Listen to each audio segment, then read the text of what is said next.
నేనే పరలోకం నుండి దిగివచ్చిన జీవాహారం. ఈ ఒక్క వాక్యం వినగానే చాలా శక్తివంతంగా అనిపిస్తుంది కదా. దీని వెనుక ఉన్న లోతైన అర్థమేంటి? ఈరోజు మనం దేవునికి ఇంకా మానవాళికి మధ్య ఉన్న సంబంధం గురించి వివరించే ఒక అద్భుతమైన ప్రసంగంలోని కీలకమైన ఆలోచనలను పరిశీలిద్దాం.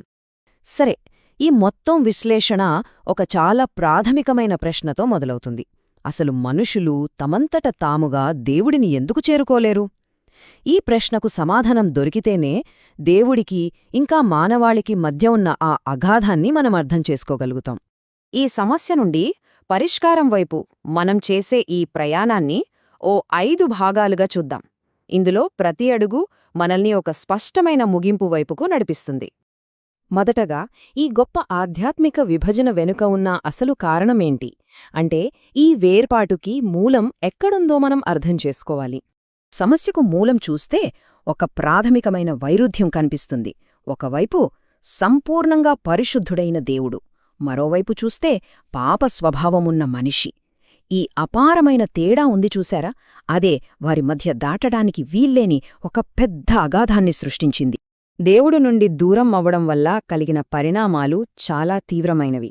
దీనివల్ల ఏమైందంటే, మానవాళి వెలుగులో నుండి చీకట్లోకి, సత్యంలో నుండి అసత్యంలోకి, చివరికి జీవంలో నుండి మరణంలోకి పడిపోయింది.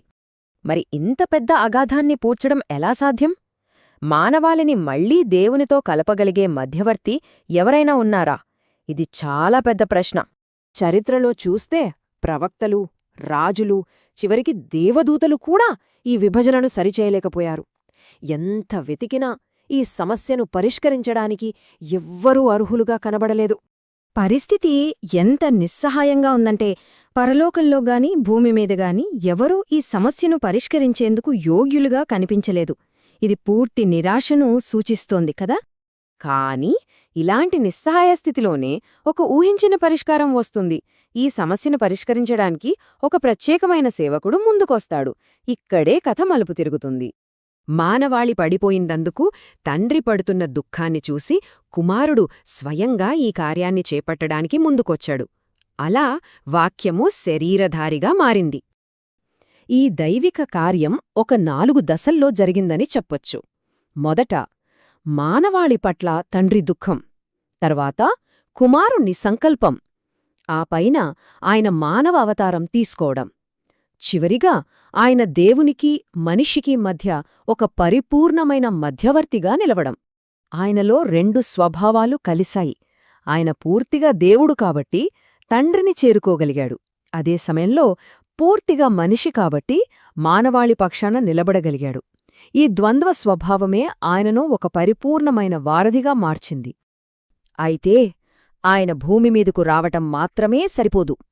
ఈ విభజనను పూర్తిగా పూడ్చడానికి ఒక అంతిమ త్యాగం అవసరమైంది. అదే క్షమాపణ కోసం ఒక బలియాగం. ఇక్కడ ఒక ప్రాథమికమైన ఆధ్యాత్మిక సూత్రం నొక్కి చెప్పబడింది. అదేంటంటే, రక్తం చిందించకుండా పాపక్షమాపణ కలుగదు. రాబోయే ఆ బలియాగానికి ఇదే పునాది. ఆయన జీవితం నిజంగా ఒక అసాధారణ ప్రయాణం. పశువుల పాకలో పుట్టడం దగ్గరనుండి అద్భుతాలు, బోధనలతో కూడిన పరిచర్య చెయ్యడం, శిలువపై మరణించడం, చివరికి మరణాన్ని జయించి 3వ రోజున మళ్లీ బ్రతకడం వరకు అన్నీ ఇందులో భాగమే. మరి ఇంత గొప్ప బలియాగం యొక్క ఫలితమేంటి? ఇది మానవాళి కోసం ఒక సరికొత్త మార్గాన్ని తెర్చింది, ఒక కొత్త ఆరంభాన్ని ఇచ్చింది. ఇప్పుడు విశ్వసించేవారికి 3 గొప్ప బహుమతులు అందుబాటులోకి వచ్చాయి. అవేంటంటే, చేసిన పాపాలకు పూర్తి క్షమాపణ, మరణం లేని నిత్యజీవం, ఇంకా నేరుగా దేవుని సన్నిధికి చేరే మార్గం. కాబట్టి మనం మొదట్లో చూసిన ఆ అగాధం ఉంది కదా, అది ఇప్పుడు పూడ్చబడింది.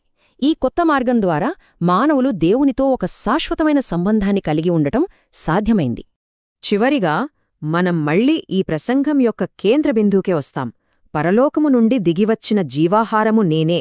ఈ ఒక్క వాక్యం మొత్తం కథను సంగ్రహిస్తుంది.